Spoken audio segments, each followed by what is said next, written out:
नमस्कार बच्चों, हम लोग प्लस टू की फिजिक्स पढ़ रहे हैं और इसके अंदर आज जो अपना टॉपिक है वो लास्ट क्लास में मैंने शुरू कर दिया था, इसे कंप्लीट करेंगे। तो टॉपिक है हमारा असमान चुंबकीय क्षेत्र के अंदर, असमान चुंबकीय क्षेत्र में, असमान चुंबकीय क्षेत्र में नियत वेग से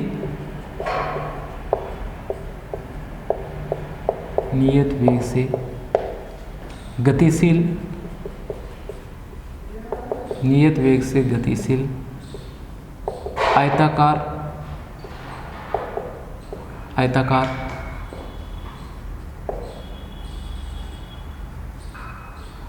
आयताकार लूप में प्रेरित विद्युत वाहक बल।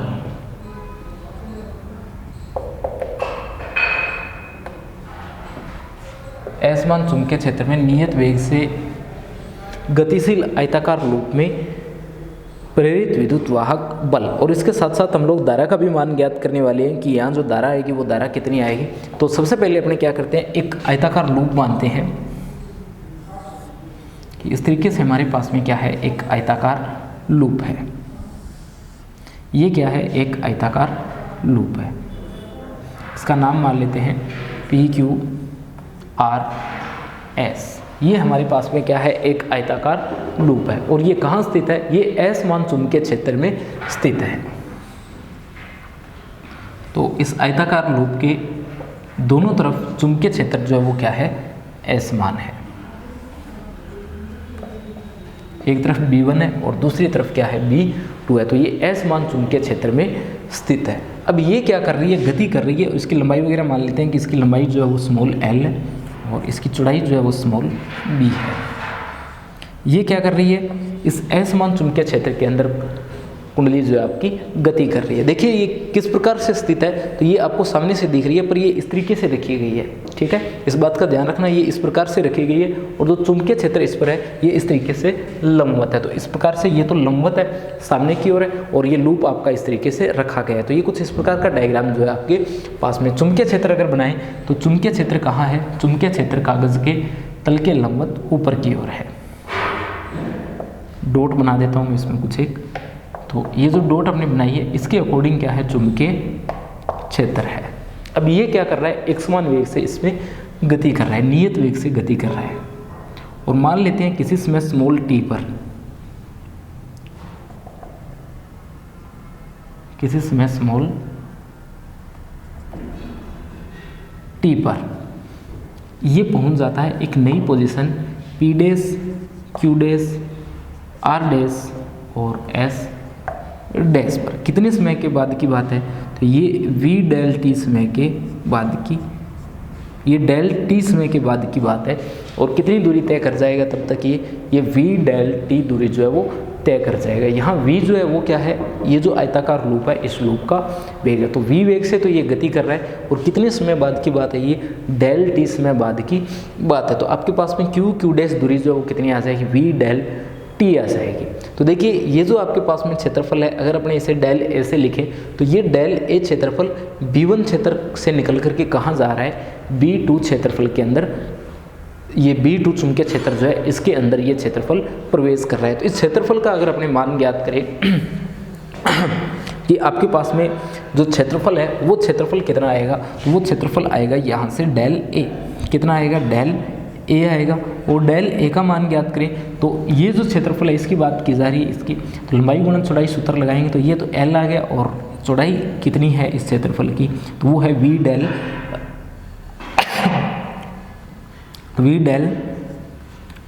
t। तो L into V del t, ये आपके पास में क्या है, डेल a का मान है। डेल a क्या है, वो क्षेत्रफल है जो डेल t समय के बाद V1 चुंबकीय क्षेत्र से निकल करके कहाँ चला गया है, B2 चुंबकीय क्षेत्र के अंदर चला गया है। तो आपके पास में डेल a का मान कितना है, ये L V डेल t है। ठीक है, ये आपके पास में मान है डेल a का। आगे बढ़ते हैं अपने इसमें और बात करते हैं डेल t समय में। तो डेल t समय में ये जो क्षेत्रफल है ये B1 से तो बाहर निकलता है और B2 में क्या करता है, प्रवेश करता है। तो B1 चुंबकीय क्षेत्र में फ्लक्स में क्या हो जाएगी, कमी हो जाएगी। B1 चुंबकीय क्षेत्र में फ्लक्स में कमी हो जाएगी। ठीक है, तो V1 जो चुंबकीय क्षेत्र है इसमें क्या हो जाएगी, फ्लक्स में कमी हो जाएगी। इसे मैं लिख देता हूँ φ1 से। किससे लिख देता हूँ, φ1 से लिख देता हूँ। φ1 का अगर सूत्र देखें तो BA सूत्र होता है आपके पास में, तो B का मान कितना है, B1 है। B का मान कितना है, B1 है। और ये क्षेत्रफल कितना है, LV डेल T। और ये क्षेत्रफल चला जाता है B2 चुंबकीय क्षेत्र में। तो B2 चुंबकीय क्षेत्र जो है, चुंबकीय क्षेत्र, इसमें जो फ्लक्स है उस फ्लक्स में हो जाती है वृद्धि। इस फ्लक्स में क्या हो जाती है, वृद्धि हो जाती है। कौन से में, φ2। तो ये आ जाता है B2L V डेल T। ठीक है, तो ये आपके पास में मान आ जाता है φ1 और φ2 का। अब अगर देखें कुंडली में से पार होने वाले कुल फ्लक्स में परिवर्तन की, तो कुल फ्लक्स में परिवर्तन, कुल फ्लक्स में परिवर्तन, तो कुल फ्लक्स में परिवर्तन होता है डेल फाई। कितना होता है, डेल फाई। डेल फाई किसके बराबर होगा, φ2 माइनस φ1 के बराबर होगा। यानी अपना जो डेल फाई है किसके बराबर होगा, φ2 माइनस φ1 के बराबर होगा। और यहाँ से डेल फाई कितना आएगा, यहाँ से डेल फाई आएगा B2L V del T minus B1L V del T।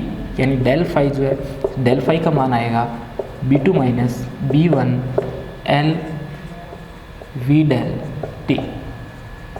ठीक है,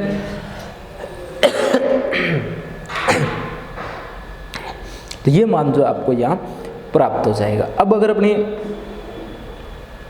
डेल फाई बटा डेल टी की बात करें, किसकी बात करें, डेल फाई बटा डेल टी की बात करें, तो ये मान यहाँ से डेल टी कम हो जाएगा और बनेगा B2 माइनस B1 और L V। कितना बनेगा, B2 माइनस B1 और L इंटू V। इतना मान जो आपके पास में बनेगा। अब देखो, अगर फैराडे और लेंज के नियम से लिखा जाए, फैराडे और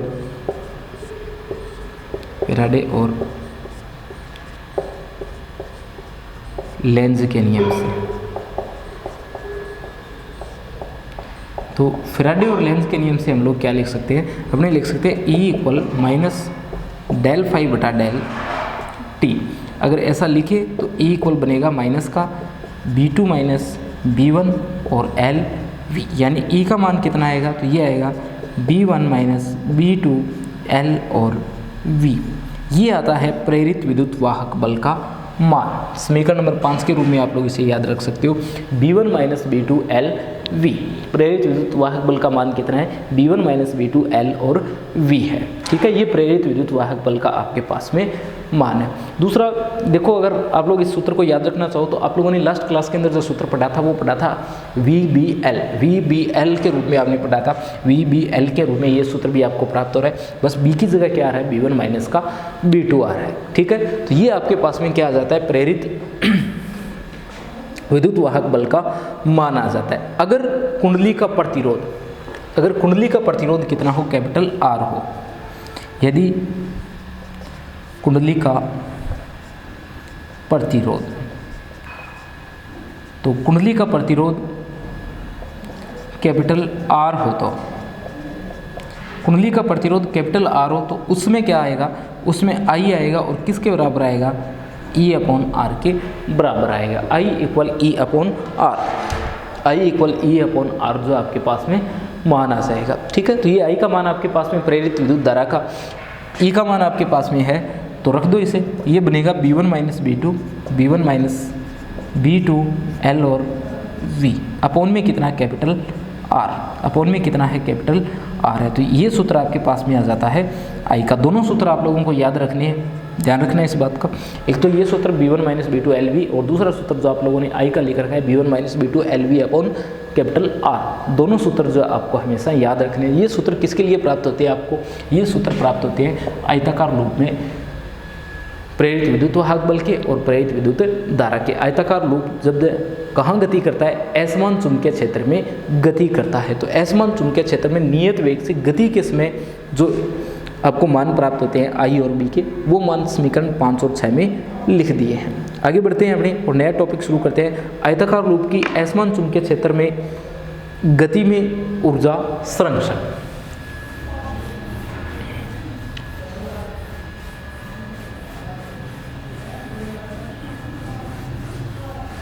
तो इसी टॉपिक की अपने को बात करनी है। बस यहाँ क्या देखना है, हमें ऊर्जा संरक्षण देखना है।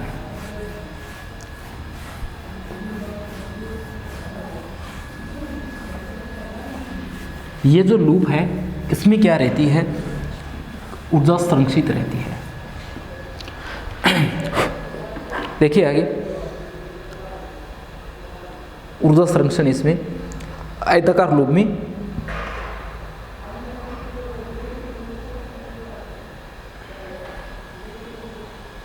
ऊर्जा संरक्षण।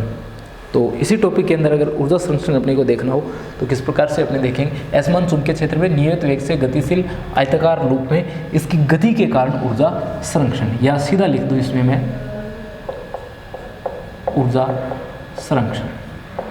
ठीक है, इसकी हेडिंग अन्य रूप में भी आप लोगों को मिल सकती है, पर ये पीछे वाला ही टॉपिक है। बस आपको क्या सिद्ध करना है, यहाँ पर आप लोगों को सिद्ध करना है कि ये जो लूप गति कर रहा है, इसकी गति की वजह से इसमें क्या उत्पन्न हो रहा है, विद्युत वाहक बल प्रेरित हो रहा है। दूसरा, इसमें क्या प्रेरित हो रही है, विद्युत धारा प्रेरित हो रही है। तो विद्युत वाहक बल और प्रेरित धारा जो है वो दोनों इसमें आ रहे हैं। तो क्या यहाँ पर ऊर्जा संरक्षित है या नहीं, तो उस ऊर्जा संरक्षण का मान अपने क्या करने वाले हैं, देखने वाले हैं। तो देखिए, ये आपके पास में आयताकार लूप है।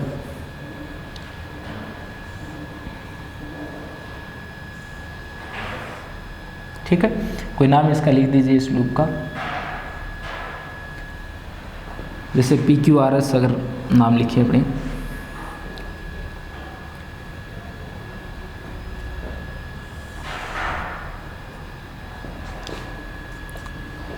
PQRS, और मान लेते हैं इस तरीके से इसमें क्या प्रवाहित हो रही है, धारा प्रवाहित हो रही है एंटी क्लॉकवाइज।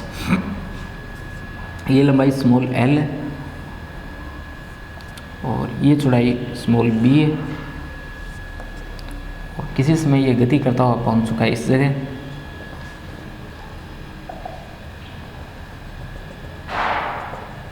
और नए पॉइंट फिर से इसको मिल जाएंगे। इसे लगा देता हूँ P dash, Q dash, R dash और S डैश। ठीक है, तो ये इसका डायग्राम है। और चुंबकीय क्षेत्र भी हम लोगों को इसमें बनाना पड़ेगा। तो असमान चुंबकीय क्षेत्र में स्थित है ये, तो चुंबकीय क्षेत्र बना देते हैं। ये तो आई धारा प्रवाहित हो रही है इसमें कंप्लीट तार में। चुंबकीय क्षेत्र, असमान चुंबकीय क्षेत्र, ये पीछे वाला ही डायग्राम है, B1 और B2।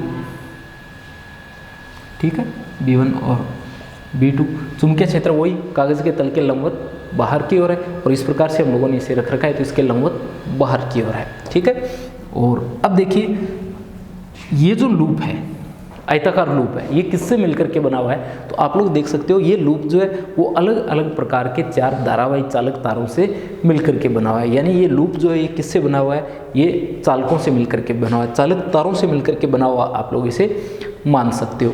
तो अगर ये चालक तारों से मिलकर के बना हुआ है तो 4 अलग चालक इसमें आप लोग मान सकते हो। प्रत्येक चालक जो है वो कहाँ स्थित है, चुंबकीय क्षेत्र में स्थित है, और प्रत्येक चालक तार पर क्या लग रहा है, बल लग रहा है चुंबकीय क्षेत्र के कारण। तो अगर अपने दिशा का मान ज्ञात करें तो दिशा का मान ज्ञात करने पर बलों की दिशा आपको जो प्राप्त होती है फ्लेमिंग के बाएं हाथ के नियम से या दाहिने हाथ की हथेली के नियम से, अगर आप लोग मान ज्ञात करते हो किसका, इसके ऊपर लगने वाले बलों का, तो इस तरीके से आपको बलों के मान प्राप्त हो जाएंगे। जैसे देखो, ये इस प्रकार से आपके पास में जैसे लूप है, जैसे ये डस्टर आपके पास में, ये क्या है, एक लूप है। ठीक है, सामने से अगर आपको दिखाई दे रहा है तो ये आपके पास में क्या है, एक लूप है। इसमें धारा की दिशा क्या है, इस प्रकार से है। इस तरीके से इसमें क्या प्रवाहित हो रही है, लगातार धारा प्रवाहित हो रही है। तो आप लोग इसमें जब नियम लगाओगे तो आपको कहाँ रखना है, दाएं हाथ के नियम के अकॉर्डिंग अंगूठा जो है वो धारा की दिशा में रखना है। अंगूठे को धारा की दिशा में आप लोगों ने रख दिया है, परंतु अंगुलियां कहाँ जानी चाहिए, ये जानी चाहिए चुंबकीय क्षेत्र की दिशा में। तो आपने अंगूठे को धारा की दिशा में, अंगुलियों को चुंबकीय क्षेत्र की दिशा में रखा,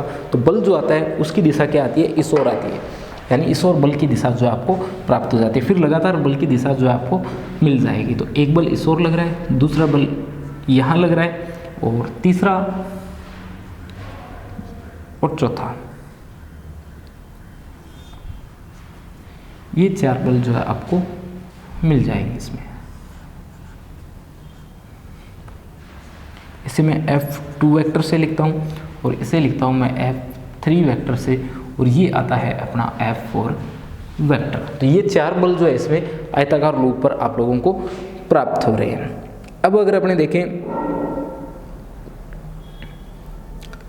कि चुंबकीय क्षेत्र में धारावी चालक जो आपको प्राप्त हो रहे हैं, तो सबसे पहले जो PS आपका चालक है, उस PS भुजा की लंबाई पर बल जो है, उस बल का मान देखिए कितना आएगा। PS भुजा पर, PS जो ये जो भुजा है आप लोग लिखोगे यहाँ PS भुजा पर बल। तो किसी धारावी चालक तार पर लगने वाले बल का सूत्र मैंने आपको बताया था, F1 = ILB। ये सूत्र जो आपको प्राप्त हो जाएगा, ठीक है। B की जगह B1 लिख दिया, F की जगह F1 लिख दिया। अब देखिए आगे, इसे अगर अपने खोलें तो ये बनता है F1 वेक्टर, हटा दूं अगर मैं इसका, तो ये बनता है ILB sin थीटा, ठीक है। L और B के जो मध्य कोण है, L और B, तो इस तरीके से ये आपकी कुंडली रखी गई है। तो L तो यहीं पर है इसके अंदर, परंतु चुंबकीय क्षेत्र कहाँ है, 90 डिग्री का कोण बना रहा है। तो यहाँ थीटा का मान कितना है, 90 डिग्री है। थीटा कितना है, 90 डिग्री है। तो उस कंडीशन में आपका F1 कितना बनता है, ये बनता है ILB1 बनता है, ठीक है। और अब अगर देखें कि इस बल की दिशा किस ओर है, तो आपको सामने से दिखाई दे रहा है, इसकी दिशा जो किस ओर है, बाईं ओर है। ये किस ओर है, बाईं ओर है, ठीक है। समीकरण नंबर 1 आपको प्राप्त होता है। फिर सामने वाले बल की बात कर लेते हैं, यानी जो आपके पास में QR भुजा है, QR भुजा पर बल, भुजा पर बल, तो ये सूत्र इस पर लगेगा, क्या आएगा, इसमें आएगा F3 = IL cross B2 vector, क्योंकि यहाँ चुंबकीय क्षेत्र जो है B2 है और बल जो लग रहा है वो कितना है, F3 है, धारा कितनी है, I, तो F3 = बना IL vector cross B vector. और यहाँ भी आप लोग देख सकते हो, अगर इसे खोलें तो ये बनता है F3 ILB2 और साइन थीटा, और थीटा का मान यहाँ कितना है, 90 डिग्री है। तो ये बनता है ILB2 साइन 90 डिग्री, यानी F3 = बनता है ILB2। कितना बनता है, F3 = बनता है ये ILB2। और इसकी दिशा अगर देखें तो इसकी दिशा किस ओर प्राप्त हो रही है, आपको दाईं ओर प्राप्त हो रही है। इसकी दिशा किस ओर है, दाईं ओर। इसकी दिशा आपको प्राप्त हो रही है दाईं ओर, ठीक है। ये किसकी दिशा है, ये दिशा है आपके पास में बल F3 की। अब अगर अपने पास में जो 2 भुजाएं बची है, उन 2 भुजाओं के अंदर अगर आप लोग देखोगे तो वहाँ बल लग रहे हैं F2 और F4, ठीक है, F2 और F4। अब देखिए आपके पास में क्या आएगा, F2 और F4 लग रहे हैं कौन सी भुजाओं पर, PQ पर और RS पर। इन 2 भुजाओं पर बल लग रहे हैं कौन से, F2 और F4, ये 2 बल लग रहे हैं। इन भुजाओं को आप लोग देख सकते हो कि जितनी भुजा PQ B1 में स्थित है, उतनी SR भुजा जो है या RS भुजा जो है वो कहाँ स्थित है, B1 में स्थित है। जितनी भुजा PQ B2 में, उतनी RS भुजा का पार्ट जो है कहाँ स्थित है, B2 चुंबकीय क्षेत्र में। और बल जो लग रहे हैं, बलों की दिशा आप लोग देख सकते हो, इस बल की दिशा और इस बल की दिशा, दोनों बलों की दिशाएं जो है वो क्या है, एक दूसरे के विपरीत है। तो दोनों बलों की दिशा जो है एक दूसरे के विपरीत है।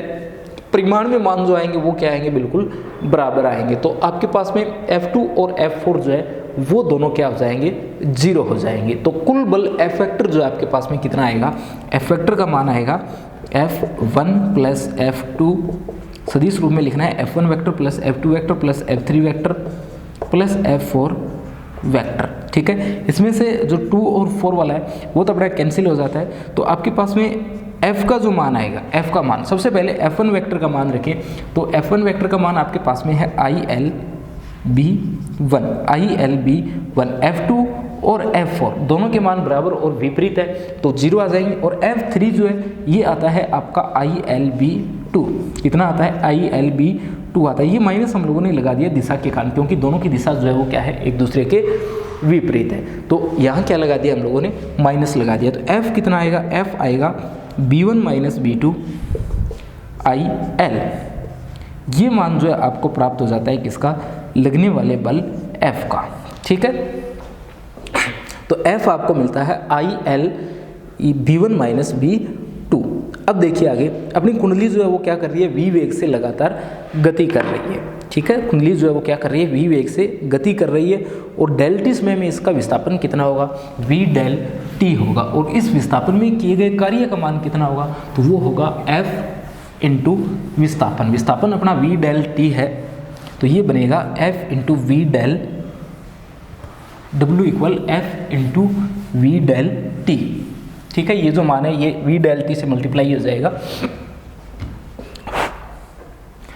देखिए क्या बनेगा आपके पास में, ये जो विस्थापन है ये कितना है? इसका V डेल टी है, V डेल टी है डेल टी समय में। तो यहाँ जो कार्य आएगा W वो किसके बराबर होगा? कार्य बराबर होगा बल गुणा विस्थापन के। तो बल F है और विस्थापन कितना है आपके पास में? विस्थापन है V del t, F into v del t, बल गुणा विस्थापन। तो बल का सूत्र तो आपके पास में अभी के लिए F है और विस्थापन कितना है हमारे पास में? V डेल टी है। तो W कितना आ जाता है? F V डेल टी आ जाता है। मान रख दें यदि अपने इसमें, तो W इक्वल बनता है B1 minus B2, B1 minus B2 और IL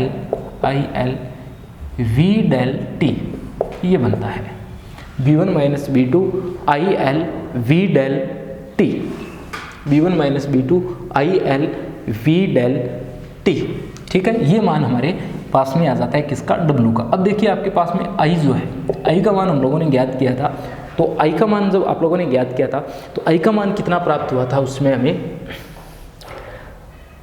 तो लास्ट जो अपना टॉपिक था उसके अंदर हम लोगों ने I का मान ज्ञात किया था। I का मान आया था B1 माइनस B2 VL और अपॉन में आया था R। ये मान E का था, E अपॉन R, और E का मान क्या था? B1 minus B2 VL। मैंने आपको बोला था कि मान जितने भी फॉर्मूले आपको आ रहे हैं फर्स्ट फिजिक्स के, सारे फॉर्मूले आपको याद रखने। सिर्फ यही फॉर्मूले नहीं, जितने भी फॉर्मूले अपने आए हैं सारे फॉर्मूले आपको याद होने चाहिए। तो आपके पास में I का मान कितना है? I इक्वल है B1 माइनस B2 V और L और R। ये I का मान आप लोग यहाँ रखो।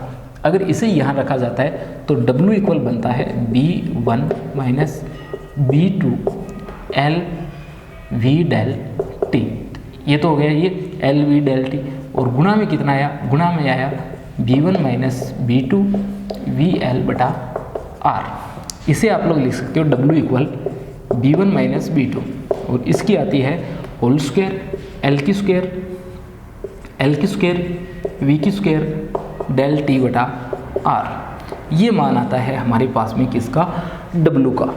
ठीक है, तो W बनता है अपने पास में B1 माइनस B2 इसकी whole square L square V square del t बटा R। ठीक है, और W है कार्य है, तो कार्य के मान को हम लोग किसके रूप में लिखते हैं? जूल के रूप में लिखते हैं। ठीक है, जूल के रूप में आपके पास में क्या आ जाता है? इसका मात्रक आ जाता है। ठीक है, अब आगे बढ़ते हैं अपनी और बात करते हैं इसी टॉपिक के अंदर कि यदि कुंडली जो है उसका प्रतिरोध कितना होता?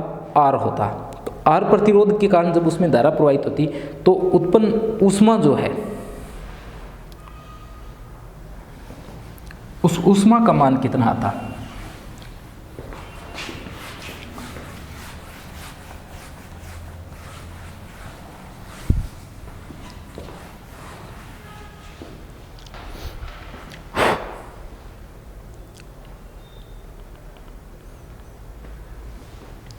देखिए आगे, अगर कुंडली का प्रतिरोध कितना हो? R हो। कुंडली का प्रतिरोध कितना हो अगर R हो, तो H का सूत्र क्या होता है? H इक्वल होता है I square R T। H equal अपने क्या लिखते हैं? I स्क्वायर R T लिखते हैं। तो यहाँ क्या आएगा? H equal I square R और T की जगह कितना? Del T। तो H कितना बना? H बना अपना H equal I square R del T। Del T समय की बात करें क्योंकि यहाँ जो अपने विस्थापन ले रहे हैं ये V डेल टी जो लिया था उस विस्थापन के अंदर डेल टी समय की बात कर रहे थे, तो यहाँ समय जो टी है उसका मान अपने कितना रखेंगे, डेल टी रखेंगे। ठीक है, आई का मान अगर अपने देखें तो आई का मान हमारे पास में ये है, तो एच इक्वल देखिए कितना बनेगा, एच इक्वल बनेगा आई की स्क्वायर, ये आई का मान है तो इसकी स्क्वायर करें v1 माइनस v2 और vl बटा r, इसकी क्या करनी है आपको स्क्वायर और r डेल t, ये अपने पास में फॉर्मूला आता है। तो देखिए एच इक्वल क्या बनेगा, ये बनेगा v1 माइनस v2 इसकी होल स्क्वायर v स्क्वायर और l स्क्वायर। ठीक है, ऊपर जो आपके पास में टर्म लिखी गई इसकी अगर होल स्क्वायर करें तो ये बनता है v1 माइनस v2 की होल स्क्वायर v स्क्वायर और l स्क्वायर। ठीक है, अपॉन देखिए क्या बनेगा, अपॉन बनेगा r स्क्वायर इंटू कितना आया, इंटू आया r डेल t, ये यहाँ से हो जाता है निरस्त, यहाँ से ये क्या हो जाएगा, निरस्त हो जाएगा। तो अब आपके पास में जो h आएगा, h कितना आएगा, ये आएगा v1 माइनस v2 इसकी whole square v square l square del t बटा r,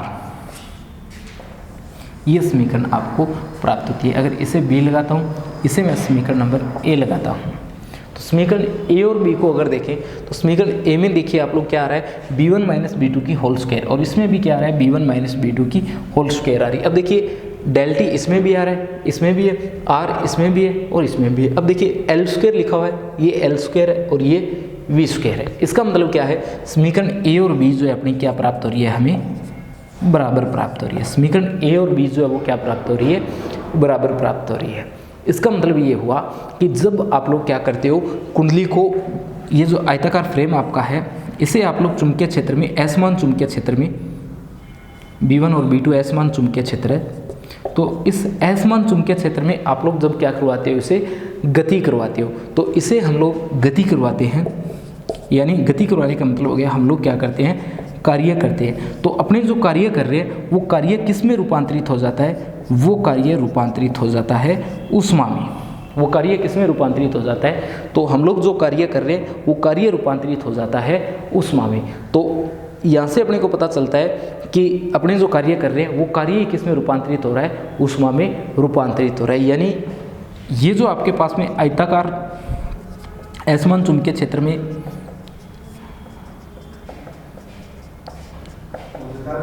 जो आपका आयताकार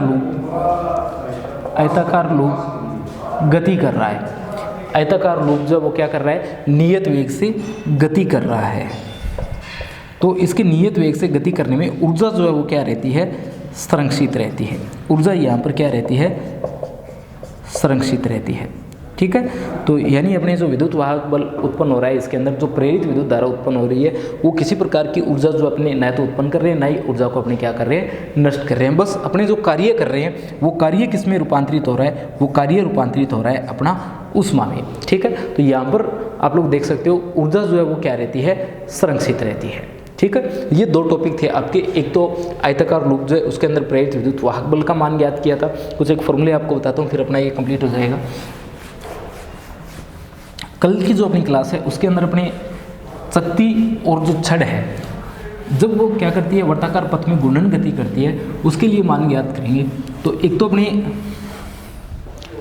चालक छड़ के लिए मान ज्ञात किया है, चालक छड़ के लिए जो मान ज्ञात किया था वो आया था आपका E का VBL। ठीक है, VBL जो है हमें प्राप्त हुआ था। और जब हम लोगों ने क्या किया था, आयताकार लूप की बात की, तो आयताकार लूप में जो प्रेरित विद्युत वाहक बल E या इस तरीके का E आप लोग लिखोगे तो वो कितना आता है, B1 माइनस B2 और VL आता है। और यहीं से अगर आप लोग I का मान ज्ञात करते हैं तो I कितना आता, E अपॉन R, यानी I इक्वल आता B1 माइनस B2 V और L अपॉन R। ये अपने पास में फॉर्मूले आ जाते हैं आयताकार लूप और चालक छड़ के लिए। ठीक है, और इसके बाद में हम लोगों ने सिद्ध किया कि यहाँ ऊर्जा क्या होती है, ऊर्जा जो है वो क्या रहती है, संरक्षित रहती है। तो इसके बाद में जो अपना बचा हुआ पार्ट है उसे हम लोग नेक्स्ट वीडियो में देखेंगे।